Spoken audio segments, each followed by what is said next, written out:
वंदे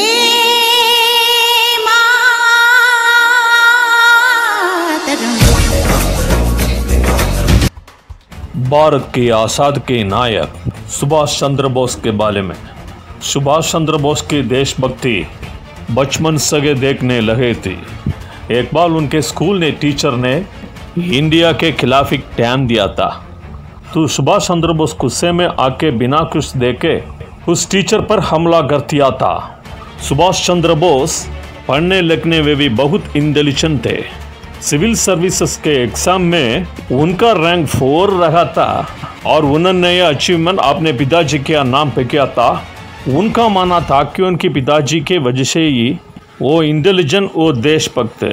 सुभाष चंद्र बोस 2 बार Indian national Congress के president चुने गए, एक बार 1928 में और एक बार 1929 में।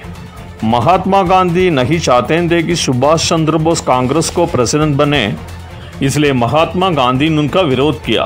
महात्मा गांधी के विरोध करने के वजह से सुभाष चंद्र बोस को बुरा लगा और उन्होंने खुद ही इंडियन नेशनल कांग्रेस की प्रेसिडेंट की कुर्सी त्याग की। सुभाष चंद्र बोस को मानना था कि दुश्मन का दुश्मन हमारा दोस्त होता है, इसलिए उन्होंने अंग्रेजों से लड़ने के लिए जापान और जर्मनी से दोस्ती कर लिए। सुभाष चंद्र बोस को पैट्रियट ऑफ पैट्रियट्स में बोला जाता था। देशभक्ति का इतना उच्च सम्मान सुभाष चंद्र बोस को महात्मा गांधी ने दिया था। सुभाष चंद्र बोस इंडियन नेशनल कांग्रेस के प्रेसिडेंट बनने के बहुत पहले से ही पॉलिटिक्स में बहुत सक्रिय रहे थे। वो 1924 में कोलकाता के मेयर भी रहे थे। सुभाष चंद्र बोस लिखते भी वो दशा थे। सुभाष चंद्र बोस एक न्यूज़पेपर पब्लिशिंग कंपनी फॉरवर्ड को एडिटर चीफ थे और उनके खुद की न्यूज़पेपर कंपनी विजय, इसका नाम तो स्वराज।